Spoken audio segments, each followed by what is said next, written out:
Hey guys, WhatsApp. सो हाल ही में India state of forest report 2021 जो है वो पब्लिश किया गया है और ये चर्चा का विषय बना हुआ है। तो आइए जानते हैं एग्ज़ाम के पॉइंट ऑफ व्यू से इम्पॉर्टेंट पॉइंट्स क्या बन सकते हैं। तो India state of forest report 2021, जिसको हम शॉर्ट में पूरे वीडियो में IFSR के टर्मिनल से देखते चलेंगे। Recently the ministry of environment, forest and climate change released it. तो कौन रिलीज़ करता है, ये क्वेश्चन हो सकता है। तो IFSR को मंत्रालय जो है environment, forest and climate change का, वो इसको रिलीज़ करते हैं। साथ ही यह जो रिपोर्ट है उसको प्रिपेयर किया जाता है फॉरेस्ट सर्वे ऑफ इंडिया के द्वारा सिंस 1987 बाइनियली। तो आप देख सकते हैं कि ये जो रिपोर्ट है उसको फॉरेस्ट सर्वे ऑफ इंडिया जो है वो 1987 से बाइनियली निकालते हैं, यानी कि हर 2 साल पे, एवरी 2 years। और ये जो रिपोर्ट है वो अब तक का 17th रिपोर्ट है जिसको रिसेंटली पब्लिश करा गया है। तो 1987 से फॉरेस्ट सर्वे ऑफ इंडिया जो है वो प्रिपेयर करते हैं। रिलीज़ करने का काम मिनिस्ट्री ऑफ एनवायरनमेंट के द्वारा है, आपने कंफ्यूज नहीं होना है। और ये अभी तक का 17th रिपोर्ट है। अच्छा, ISFR जो है वो एक्सेस क्या करता है? फॉरेस्ट एंड ट्री कवर, आपने ये ध्यान रखना है। इसके साथ साथ bamboo resources, carbon stock and forest fires. तो सिर्फ फॉरेस्ट एंड ट्री कवर पे ही नहीं रुकता, बैम्बू रिसोर्सेज, कार्बन स्टॉक और फॉरेस्ट फायर्स को भी यहाँ पे कवर करने को देखा जाता है। इसके बाद में हम फॉरेस्ट सर्वे ऑफ इंडिया के बारे में डिटेल में देख लेते हैं। तो फॉरेस्ट सर्वे ऑफ इंडिया जो कि एक ऑर्गेनाइजेशन है under the ministry of environment, forest and climate change. तो फॉरेस्ट सर्वे ऑफ इंडिया जो कि एक ऑर्गेनाइजेशन है ministry of environment, forest and climate change. आप इसको ऑटोनमस ऑर्गेनाइजेशन भी कह सकते हैं क्योंकि कोई स्टैट्यूट पावर नहीं देता, किसी एक्ट से ये पावर नहीं मिलता इसको। इसका जो प्रिंसिपल मैंडेट है वो है कंडक्ट करना survey and assessment of forest resources in the country.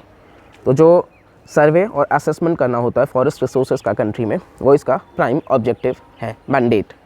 और इसका हेडक्वार्टर्स आप देख सकते हैं देहरादून, उत्तराखंड में। तो भारत के देहरादून में इसका FSI का हेडक्वार्टर्स है। अब आइए की फाइंडिंग्स पे देखते हैं, ये जो रिपोर्ट है उसके की फाइंडिंग्स क्या हैं। तो फर्स्ट है इंक्रीज इन फॉरेस्ट कवर। अब फॉरेस्ट कवर में बढ़ोतरी देखने को मिली है।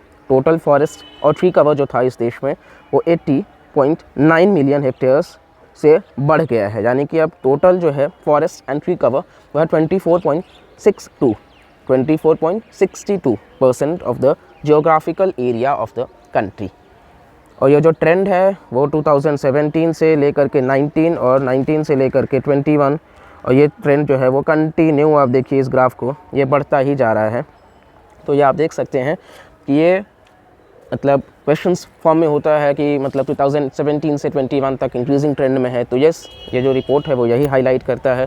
इवन जो total forest and tree cover का डेटा है वो आपने ध्यान रखना है, फैक्चुअल क्वेश्चंस में पूछा जाता है। तो 24.62% ये जो है वो total forest and tree cover है। सिर्फ फॉरेस्ट की बात करी जाएगी तो सिर्फ फॉरेस्ट में 21.67% है, सिर्फ फॉरेस्ट की अगर बात कर ली जाए तो।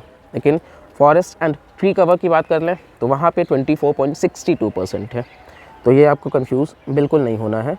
अब दूसरे की फाइंडिंग्स की तरफ चलते हैं। तो forest cover in states, top 3 states जिन्होंने इंक्रीज़ शो करा हो इस रिपोर्ट के हिसाब से, तो वो हैं आंध्र प्रदेश, तेलंगाना और Odisha.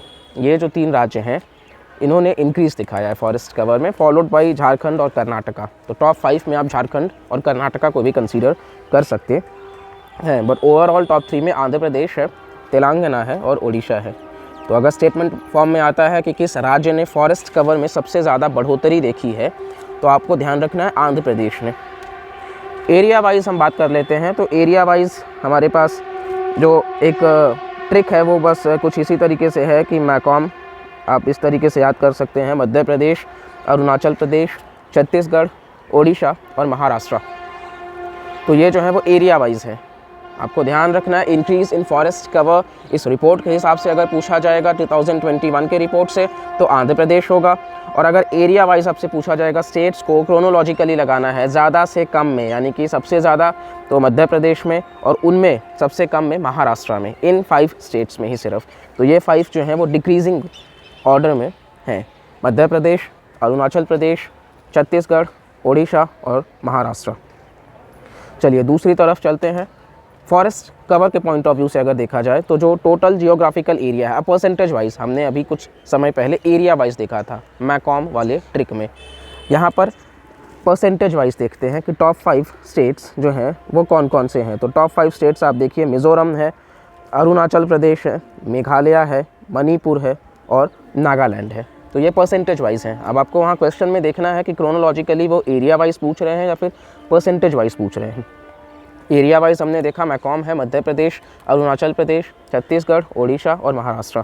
Percentage wise north eastern states ही हैं, मिज़ोरम, अरुणाचल प्रदेश, मेघालय, मणिपुर और नागालैंड। हालांकि इस बात का ध्यान रखना है कि ये जो IFSR 2021 रिपोर्ट है वो ये बताता है कि सेम स्टेट्स लॉस भी सबसे ज़्यादा फेस कर रहे हैं।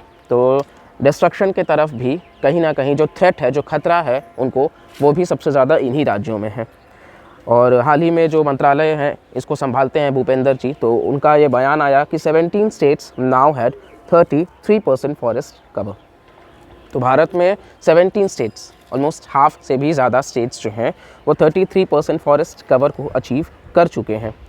और ये जो 33% का गाइडलाइन है, ये नेशनल फॉरेस्ट पॉलिसी जो है भारत का, उसके तहत ये गाइडलाइन है कि हमें 33% जो है वो फॉरेस्ट कवर अचीव करना है। इसके बाद में आइए अब हम देख लेते हैं काइंड्स ऑफ फॉरेस्ट्स, क्योंकि ये आपको मैच द फॉलोइंग में पूछा जा सकता है डेटा दे करके। आजकल ऐसे क्वेश्चंस भी बिल्कुल बनते हैं एग्ज़ाम में। तो हम जैसा कि आपसे एक बताया गया कि यहाँ पे हर तरीके से हम हर डायमेंशन को कवर कर रहे हैं। तो 3 कैटेगरी हैं फॉरेस्ट्स के। पहला है वेरी डेंस फॉरेस्ट्स। तो वेरी डेंस फॉरेस्ट का मतलब क्या, जहाँ पे कैनोपी डेंसिटी जो है वो ओवर 70% है। कैनोपी डेंसिटी मतलब जो पेड़ के बीच में डेंसिटी होती है, एक पेड़ से दूसरे पेड़ के बीच में, यानी कि इवन सनलाइट में पेनिट्रेट ना कर सके, वो डेंसिटी कैनोपी। तो वेरी डेंस फॉरेस्ट्स वहाँ पे जहाँ पे कैनोपी डेंसिटी 70% से भी ज़्यादा है। और अच्छी बात यह है कि इस रिपोर्ट के हिसाब से वेरी डेंस फॉरेस्ट्स भी बढ़े हैं।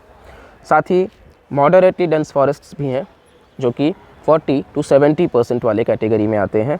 और लास्ट है ओपन फॉरेस्ट्स जहाँ पे 10 to 40% है। तो ये कैनोपी डेंसिटी का अपने परसेंटेज ध्यान रखना है। वेरी डेंस फॉरेस्ट्स यहाँ पे 70% या उससे ज़्यादा का कैनोपी डेंसिटी होना चाहिए। मॉडरेटली डेंस फॉरेस्ट्स जहाँ पे 40 to 70% का डेंसिटी होना चाहिए। साथ ही ओपन फॉरेस्ट्स जहाँ पे 10 to 40% का रेशियो होना चाहिए। इसके बाद में आपको लिए चलते हैं सीधा इस रिपोर्ट पे। तो स्क्रब्स जिनका कैनोपी डेंसिटी लेस दैन 10% है उनको भी सर्वे किया जाता है, हालांकि वो कैटेगराइज नहीं किए जाते हैं एज फॉरेस्ट्स।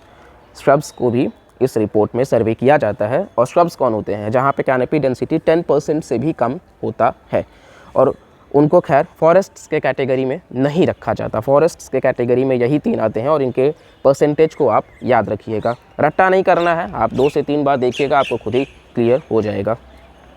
चलिए नेक्स्ट आते हैं। फॉरेस्ट और ट्री कवर के तो पॉइंट ऑफ व्यू से हमने देख लिया, अब मैनग्रोव कवर की बात कर लेते हैं। तो मैनग्रोव कवर जो है उसमें भी बढ़ोतरी देखने को मिली है, इंक्रीज इन मैनग्रोव कवर। और कौन से स्टेट्स में देखने को मिला है, तो ओडिशा है, महाराष्ट्र है और कर्नाटका है। इन स्टेट्स में भी मैनग्रोव कवर बढ़ने के क्रम में देखने को मिले हैं। अच्छा, मैनग्रोव हम किस तरीके से इकोलॉजी के लिए हेल्पफुल कह सकते हैं, तो मैनग्रोव्स जो हैं वो आप कह सकते हो कि जो साइक्लोन्स आता है, जो टाइड्स आता है, उससे प्रोटेक्शन देने के लिए भी होता है, क्योंकि मैनग्रोव्स जो है वो कहीं ना कहीं एक नेचुरल बैरियर का काम करता है इन साइक्लोन्स से, इन टाइड्स से बचाने के लिए। मैनग्रोव्स इवन जो कोस्टल इकोसिस्टम है उसको भी मेंटेन करके चलता है। तो मैनग्रोव्स बहुत इंपॉर्टेंट रोल प्ले करते हैं, यहाँ तक कि वो प्योरीफाई करते हैं इकोसिस्टम को, वाटर को। तो ओडिशा, महाराष्ट्र और कर्नाटका में मैनग्रोव कवर बढ़ने के क्रम में आपको देखने को मिलेगा। एरिया वाइज आप बात करिएगा तो वेस्ट बंगाल जो है वहाँ पे सबसे ज़्यादा मैनग्रोव कवर देखने को मिलेगा भारत के अंदर। सेकंड पोजीशन पे गुजरात आ जाता है, तो ये आपको ध्यान रखना है। जैसे हमने देखा एरिया वाइज फॉरेस्ट्स आज भी मध्य प्रदेश में सबसे ज़्यादा है, वैसे ही आप देख सकते हैं वेस्ट बंगाल में एरिया वाइज मैनग्रोव सबसे ज़्यादा है। जिसके बाद आता है आपका गुजरात विद इन RFA यानी कि रेंज फॉरेस्ट एरिया। और साथ साथ में कार्बन स्टॉक भी आप देख सकते हैं कि वो बढ़ते हुए क्रम में आपको देखने को मिलेगा। तो कार्बन स्टॉक में भी आपको बढ़ोतरी देखने को मिलेगी। अब और नेक्स्ट आते हैं ईयर 2019 के तहत जब ये 2019 में ये रिपोर्ट लाया गया था तो फर्स्ट टाइम एक क्वालिटेटिव और क्वांटिटेटिव एनालिसिस किया गया था। पहली बार क्वालिटेटिव और क्वांटिटेटिव एनालिसिस किया गया था फॉरेस्ट और ट्री कवर के तहत। अब अगर कुछ लोगों को ध्यान है तो 2019 के रिपोर्ट के कुछ मतलब जैसे उस वक्त एरिया वाइज आप देखिएगा तो सेम ये था मैकॉम वाला, मध्य प्रदेश, अरुणाचल प्रदेश, छत्तीसगढ़, उड़ीसा, महाराष्ट्र। लेकिन उस रिपोर्ट के हिसाब से फॉरेस्ट कवर में बढ़ोतरी कर्नाटका में सबसे ज़्यादा देखने को मिली थी और ट्री कवर में महाराष्ट्र में। लेकिन इस बार हमने देखा है कि फॉरेस्ट कवर किस स्टेट में है, इट्स आंध्र प्रदेश। और यह 2021 में एक नया चैप्टर इंक्लूड करा गया जो कि जुड़ा हुआ है assessment of forest cover, tiger reserves में, टाइगर कॉरिडोर्स में, इवन लायन कंजर्वेशन एरिया जो है भारत में वहाँ पर भी। तो ये पहली बार किया गया है कि जो टाइगर रिजर्व्स हैं इस देश में, टाइगर कॉरिडोर्स हैं, लायन कंजर्वेशन एरिया हैं, वहाँ पर भी फॉरेस्ट कवर को असेस किया गया है। और यहाँ पे एक नया की टर्म आपको देखने को मिल जाएगा, अबव ग्राउंड बायोमास। अब ये अबव ग्राउंड बायोमास जो है वो इसी रिपोर्ट के तहत इंट्रोड्यूस करा गया है। एक नया इनिशिएटिव है फॉरेस्ट सर्वे ऑफ इंडिया का। तो इसको डिफाइन क्या करा गया है कि ये above ground standing dry mass of live और डेड मैटर फ्रॉम ट्री और श्रब लाइफ फॉर्म्स।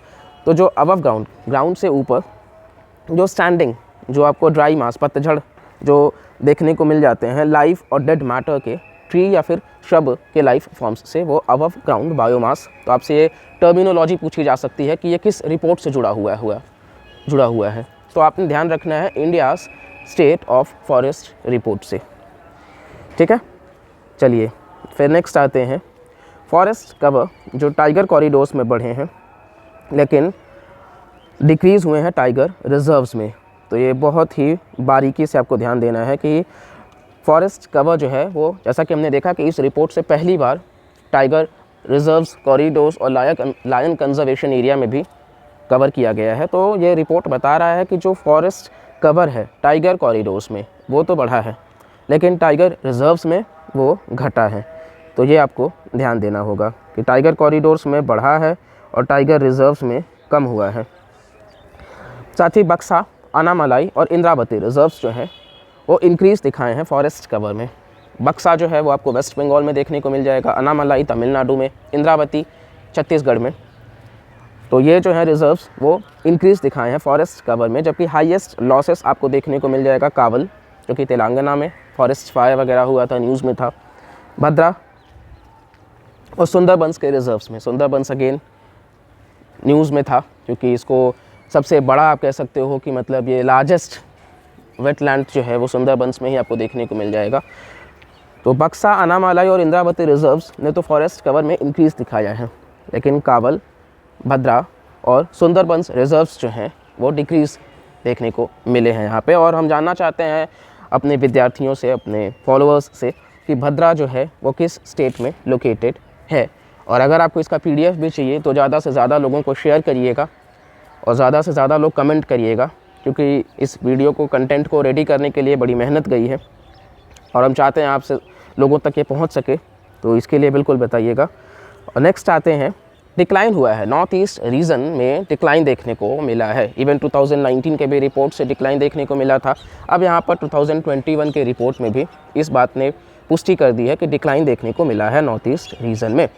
तो ये मेंस के लिए आप मतलब क्वेश्चन में आप लिख सकते हो या फिर आप फॉर्डर पॉइंट ऐड कर सकते हो जहाँ पे कंजर्वेशन की बात आती है। तो आप कह सकते हैं कि ओवरऑल जो इंडिया फॉरेस्ट रिपोर्ट है उसके तहत फॉरेस्ट और ट्री कवर इस देश में बढ़ा है, 24.62% बढ़ा है, लेकिन नॉर्थ ईस्ट रीजन में डिक्लाइन देखने को मिला है। तो वो प्राइमरीली कारण हो सकता है, एक तो प्रैक्टिस ऑफ झूम कल्टीवेशन, आप देखेंगे वहाँ पे स्लैश और बर्न एग्रीकल्चर देखने को मिलता है। तो एक तो ये आप देख सकते हो, साथ ही साथ बहुत ज़्यादा लैंडस्लाइड्स हो रहा है क्योंकि नॉर्थ ईस्ट रीजन्स जो हैं वो हिमालयन रीजन्स में आते हैं जो कि टेक्टोनिकली एक्टिव है, प्रोन है वो लैंडस्लाइड्स को। तो इस वजह से ज़्यादा लैंडस्लाइड्स देखने को मिलेगा। जोनल मैपिंग में भी अभी हम अलग वीडियो में डिस्कस करेंगे बिल्कुल उसमें, तो वो वल्नरेबल कैटेगरी में आते हैं। इस वजह से एक तो झूम कल्टीवेशन कारण है, दूसरा लैंडस्लाइड्स, तीसरा फॉरेस्ट फायर्स, बहुत ज़्यादा जंगलों में आग भी देखने को मिलता है, चौथा excessive rainfall, north east region में एक्सेसिव रेनफॉल देखने को मिलता है, चेरापूंजी मौसिन राम का जो लोकेटेड है मेघालय में। फिर प्रेशर ऑफ डेवलपमेंटल एक्टिविटीज़, कहीं ना कहीं नॉर्थ ईस्ट को भी हम टूरिज़्म के पॉइंट ऑफ व्यू से, कनेक्टिविटी के पॉइंट ऑफ व्यू से ज़्यादा जोड़ने के लिए सोच रहे हैं, इंफ्रास्ट्रक्चर के पॉइंट ऑफ व्यू से, जो कि बिल्कुल सही भी है। तो ये जो प्रेशर है डेवलपमेंटल एक्टिविटीज़ का, यहाँ तक कि जो खेती बाड़ी की भी ज़मीनें हैं उनको डेवलपमेंटल एक्टिविटीज़ के लिए ट्रांसफ़र किया जा रहा है, जंगलों को काटा जा रहा है, फेलिंग ऑफ ट्रीज़, तो ये कुछ प्राइमरीली कारण हैं नॉर्थ ईस्ट रीजन में डिक्लाइन देखने को मिलने के लिए। तो बिल्कुल आप सभी चीज़ों को करिए, लेकिन सस्टेनेबल डेवलपमेंट की तरफ, क्योंकि सस्टेनेबल डेवलपमेंट बहुत ज़रूरी है। वरना आप देख सकते हैं यहाँ पे कुछ चीज़ें नेचुरल हैं, landslides, forest fires, excessive rainfall, जो कि दिखाता है कि कहीं ना कहीं क्लाइमेट चेंज जो है वो एक कारण बिल्कुल है। साथ ही अहमदाबाद जो है वहाँ पे लार्जेस्ट लॉस देखने को मिला। अगर आप मेगा सिटीज़ की बात करिएगा तो मेगा सिटीज़ में अहमदाबाद में सबसे बड़ा लॉस देखने को मिला है, और स्टेट वाइज अरुणाचल प्रदेश में। तो सिटी वाइज अगर मेगा सिटी के पॉइंट ऑफ व्यू से ध्यान रखना है तो अहमदाबाद, और स्टेट वाइज आप अरुणाचल प्रदेश सेलेक्ट कर सकते हैं। अब नेक्स्ट आते हैं कुछ गवर्नमेंट के इनिशिएटिव्स, क्योंकि ये रिपोर्ट के तहत हमारा फॉरेस्ट और ट्री कवर बढ़ा है। तो कुछ रिपोर्ट्स देख लेते हैं। फर्स्ट है नागरवन स्कीम। नागरवन स्कीम जो है वो इंट्रोड्यूस करा गया है वर्ल्ड एनवायरनमेंट डे के दिन, जो कि 5 जून को हम सेलिब्रेट करते हैं। 2020 में इसको लॉन्च किया गया था मिनिस्ट्री ऑफ एनवायरनमेंट के द्वारा ही, अगेन प्रमोट करने के लिए 200 अर्बन फॉरेस्ट्स अगले 5 साल में, नेक्स्ट 5 ईयर्स में। तो नागरवन स्कीम बहुत इंपॉर्टेंट है प्रीलिम्स के लिए भी, प्रमोट करने के लिए 200 urban forests in the next 5 years launched on world environment day. साथ ही अचीव करने के लिए additional carbon sink 2.5 to 3 billion tons of CO2 carbon dioxide, जो कि इक्विवेलेंट हो 2030 के। तो हमारा जो पेरिस एग्रीमेंट के तहत हमारा जो खुद का इंटेंडेड नेशनली डिटरमाइंड कॉन्ट्रीब्यूशंस है, उसमें से एक एडिशनल कार्बन सिंक भी है 2.5 से 3 बिलियन टन्स का, तो वो हमें अचीव करना है 2030 तक। तो कहीं ना कहीं गवर्नमेंट को इस बात का भी ध्यान रखना है, और इसी के तहत हम आगे बढ़ रहे हैं। तो इसी के साथ आगे देखते हैं डेफिनेशन। अच्छा, फॉरेस्ट कवर और ट्री कवर का डेफिनेशन भी आपको क्लियर होना चाहिए, क्योंकि कई दफ़ा सिर्फ आपसे ये टर्म भी पूछे जा सकते हैं एग्ज़ाम में कि फॉरेस्ट कवर और ट्री कवर क्या है। तो फॉरेस्ट कवर के डेफिनेशन में वो सभी ज़मीनें आती हैं जो 1 हेक्टेयर या उससे ज़्यादा हैं, और जहाँ पे कैनोपी डेंसिटी जो है पेड़ों का वो 10% से ज़्यादा हो। फर्स्टली क्या है, more than 1 hectare area wise. Secondly tree canopy density जो है वो 10% से ज़्यादा होना चाहिए, यही है फॉरेस्ट कवर। ट्री कवर की बात कर लेते हैं। तो ट्री कवर में ट्री पैचेस जो रिकॉर्डेड फॉरेस्ट एरियाज़ के बाहर हैं और जो फॉरेस्ट कवर में नहीं आते हैं, और जिनका मिनिमल मैपेबल एरिया जो है वो 1 हेक्टेयर का है, मतलब वो 1 हेक्टेयर से या तो पहली बात तो कम होते हैं, दूसरी बात कि वो रिकॉर्डेड फॉरेस्ट एरियाज़ के बाहर होते हैं, फॉरेस्ट कवर के कैटेगरी में नहीं आते हैं, और इस वजह से आप उनको ट्री कवर के कैटेगरी में बिल्कुल रख सकते हो। तो ये हमारा पूरा का पूरा रिपोर्ट है, और इस रिपोर्ट का PDF अगर आपको चाहिए तो हमने आपको बता ही दिया है, वैसा ही आप कुछ करिए। और आगे आने वाले वीडियोस में भी हम अच्छे से अच्छे कंटेंट को आपके लिए प्रिपेयर कर बिल्कुल रखना पसंद करेंगे। उम्मीद है आपको ये वीडियो पसंद आया होगा। हाँ, बिल्कुल थोड़ा बड़ा हो गया है, बट हमने पूरी कोशिश करी है कि इस वीडियो को होलिस्टिकली आप तक कवर किया जाए, ताकि आने वाले किसी भी एग्ज़ाम में अगर यहाँ से क्वेश्चन बनता है तो आपका 1 मार्क्स बिल्कुल कहीं पर भी ना जाए। तो आप इसको ईमानदारी से कवर करिए, रिवाइज़ करिए और एग्ज़ाम क्लियर करिए। All the best and thank you, and please like, subscribe and share the channel with your friends. Thank you.